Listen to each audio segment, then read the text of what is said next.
कर्म का भोग ऐसे भोगते हैं। किसी एक गांव में एक किसान अपनी पत्नी और अपने एक लड़के के साथ रहता था।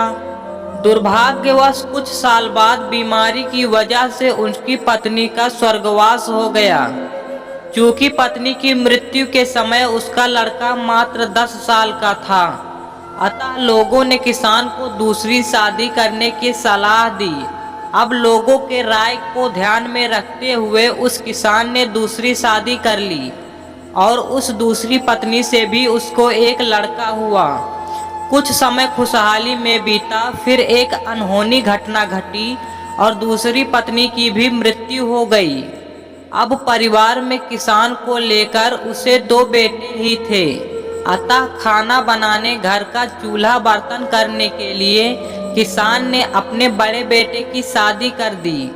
शादी के करीब 5 साल बाद अचानक एक रात किसान ने भी अपनी आंखें मूंद ली। अब उस परिवार में बड़ा बेटा, उसकी पत्नी और छोटा बेटा रह गए थे।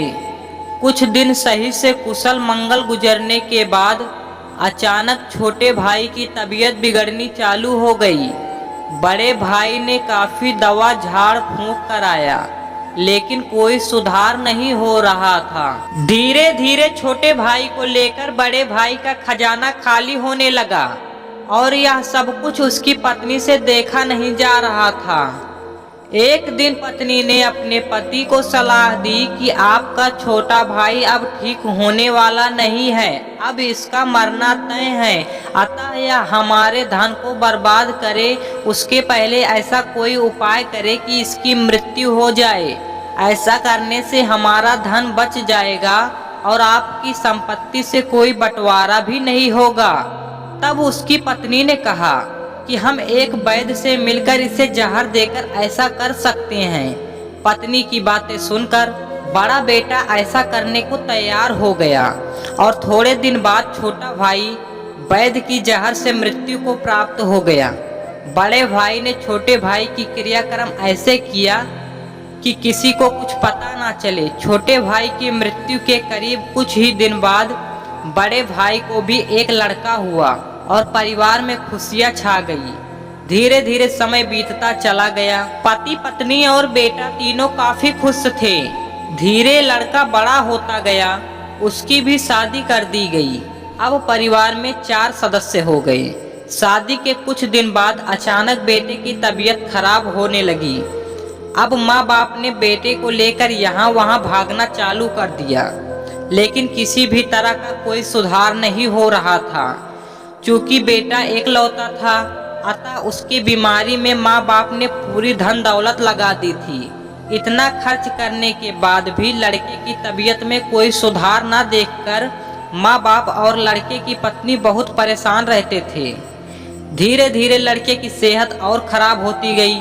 एक दिन लड़के के पास माँ बाप और पत्नी तीनों बैठे थे और उसकी इस हालत को देखकर रो रहे थे। तभी उस लड़के ने आवाज दी, भाई अब अपना हिसाब हो गया है।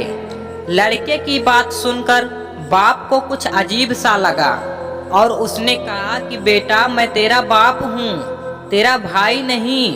फिर लड़के ने कहा कि नहीं, आप मेरे बड़े भाई हैं, मैं वही भाई हूँ जिसे आप दोनों ने मिलकर वैद्य से जहर दिलाया था। जिस धन दौलत संपत्ति के लिए आपने मुझे मरवाया था, अब वह सब खत्म हो चुकी है, अतः अब मेरा हिसाब हो गया है। लड़के की बात सुनकर माँ बाप फूट फूट कर रोने लगे और अपने किए हुए को याद करने लगे। तभी बाप ने कहा कि मुझे मेरे करे की सजा तो मिल गई, लेकिन इसमें तेरी पत्नी का क्या दोष है, उसे किस बात की सजा दी जा रही है। तब बेटे ने कहा कि जिस वैद्य ने मुझे जहर दिया था, वह वैद्य इस जन्म में मेरी पत्नी बनी है। दोस्तों, हमारे जीवन में जो भी उतार चढ़ाव आते हैं, वे हमारे कर्मों के फलस्वरूप ही आते हैं। इसलिए दोस्तों, जिंदगी में हमेशा अच्छा भला और करने की कोशिश करो। हम जो भी करेंगे उसे हमें ही भोगना पड़ेगा। दोस्तों, अगर हमारी वीडियो आपको जरा सा भी अच्छी लगी हो तो प्लीज़ वीडियो को एक लाइक करके चैनल को सब्सक्राइब कर देना और इसे ज़्यादा से ज़्यादा शेयर करना। धन्यवाद।